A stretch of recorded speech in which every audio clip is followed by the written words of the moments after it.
पूरी दुनिया में पक्षियों की 10,000 से भी ज्यादा प्रजातियां पाई जाती है।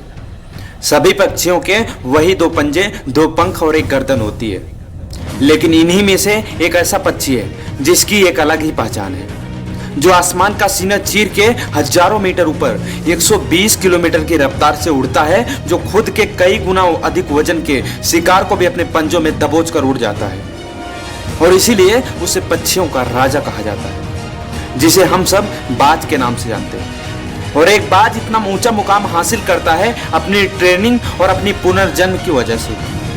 और अगर आप भी इस दुनिया में एक ऊंची मुकाम हासिल करना चाहते हो तो एक बाज को बाज बनने का पूरा सफर आपको जानना बहुत जरूरी है, क्योंकि 25 से 30 की उम्र तक आने के बाद भी लोगों को रिस्क लेने से डर लगने लगता है, लेकिन एक बाज के जीवन की शुरुआत ही रिस्क से होती है। अरे जिस उम्र में बाकी पक्षियों के बच्चे सिर्फ ची ची करना सीखते हैं, उस उम्र में एक मादा बाज अपने बच्चों को पंजों में दबोचकर हजारों मीटर आसमान की ऊंचाइयों में उड़ जाती है, उसे ये बताने के लिए कि तेरा जन्म आसमान का सीना चीर के सबसे ऊपर उड़ने के लिए हुआ है। तेरा जन्म पक्षियों का बादशाह बनने के लिए हुआ है। जमीन से हजारों मीटर उसे ले जाकर मादा बाज अपने पंजों से उसे छोड़ देती है, और यहीं से शुरू होती है उसकी हाई रिस्क ट्रेनिंग। वो चूजा जमीन की तरफ तेजी से गिरने लगता है, और थोड़ा नीचे आता है तो उसके पंख खुलने लगते हैं। नीचे आते आते वो अपने पंख को फड़फड़ाने लगता है, लेकिन वो अभी तक उड़ना नहीं सीखा है। वो जमीन से कुछ ही ऊपर होता है, ऐसा लगता है कि कुछ ही सेकंड में उसका जीवन समाप्त हो जाएगा, लेकिन अचानक एक पंजा उसे अपने गिरफ्त में लेता है और वापस आसमान में उड़ जाता है। वो पंजा होता है उसकी माँ का, जो उसके पीछे उड़ रही थी।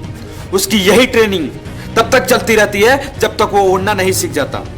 और हम और आप बस थोड़ी सी परेशानी आएगी, थोड़ी सी मुसीबत आ जाएगी, सबको छोड़ छाड़ के बैठ जाएंगे। इतनी हाई रिस्क ट्रेनिंग होने के बाद इस दुनिया को एक बाज मिलता है।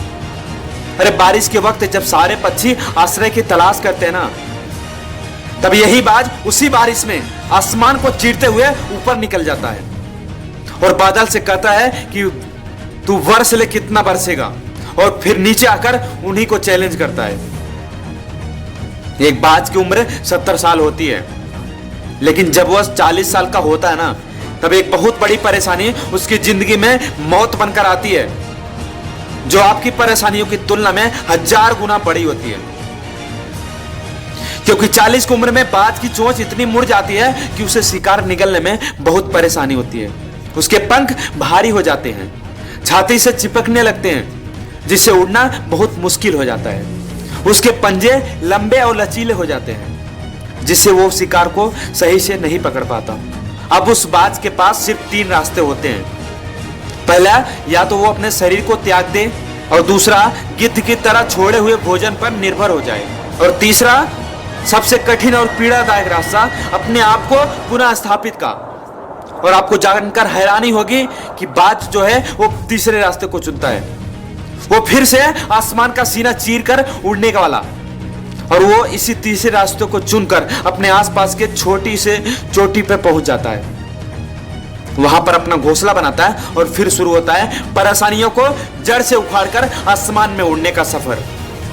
वो अपनी चोंच को एक चट्टान पर मार मार कर तोड़ देता है और लहूलुहान हो जाता है, और इंतजार करता है नए चोंच के आने का। उसके बाद अपनी नई चोंच से अपने पंजों को काट देता है, और फिर इंतजार करता है नए पंजों के उग आने का। उसके बाद वो अपने एक एक पंख को अपने शरीर से अलग करता है, और फिर इंतजार करता है नए पंख उगाने का। और इस प्रक्रिया में उसे समय लगता है लगभग पूरे 6 महीने के। इन 6 महीनों में कड़ी तपस्या करने के बाद एक बाज का पुनः जन्म होता है। वो फिर से तैयार हो जाता है आसमान का सीना चीरकर उड़ने के लिए। जो 3 रास्ते बाज के पास थे ना, वही 3 रास्ते हम सबके पास होते हैं, लेकिन कुछ लोग पहले रास्ते को चुनते हैं और मुसीबत आने पर परेशानियों के तले दबकर सुसाइड कर लेते हैं, और ज्यादातर लोग तो दूसरे रास्तों को चुनते हैं। वो परेशानियों का बोझ पड़ते ही अपने लक्ष्य को छोड़कर एक नॉर्मल लाइफ जीने लगते हैं। और कुछ वो लोग जो इन परेशानियों को लात मारकर अपनी मेहनत के दम पर बाज की तरह आसमान की बुलंदियों को छूते हैं। तो क्या आपके अंदर भी वो बात जैसी आत्मविश्वास और उपवास जैसी ताकत है? क्या आप भी बात की तरह आसमान का सीना चीरकर अपने जीवन में असफलताओं को हराकर अपने जीवन में लड़ने का और जीतने का हुनर रखते हो? यदि हां, तो किस बात की देरी है? आज और अभी से उन सारी परेशानियों से डरना नहीं है और आज से लड़ना सीखो। परेशानियां कितनी भी आए, मुसीबत कितनी भी आए, लेकिन एक बात याद रखना, अगर तुम्हारे अंदर वो जुनून, वो ताकत है ना, खुद के अंदर वो समर्पण की भावना है ना, तो कोई भी परेशानी हो, तो कोई भी परेशानी कितनी भी बड़ी ना हो, तुम्हारे त्याग के सामने उसको झुकना ही पड़ेगा और एक दिन जीत तुम्हारी ही होगी। दोस्तों, बात की यह ट्रेनिंग हमें बहुत बड़ी सीख देती है कि अगर जीवन में रिस्क लेना पड़े तो लो, अपने फील्ड में अपने आप को इतना ट्रेन कर लो कि उस फील्ड में आपसे ऊपर उड़ने के बारे में और सोचकर लोगों के पसीने छूट जाएं, और तभी तो आप अपने फील्ड के बादशाह कहलाओगे। अगर ये वीडियो अच्छी लगी हो तो वीडियो को लाइक करके चैनल को सब्सक्राइब कर दें, ताकि ऐसी ही पावरफुल वीडियो आने वाले समय में आपको मिल सके। मिलते हैं नेक्स्ट वीडियो में, तब तक के लिए जय हिंद, जय भारत।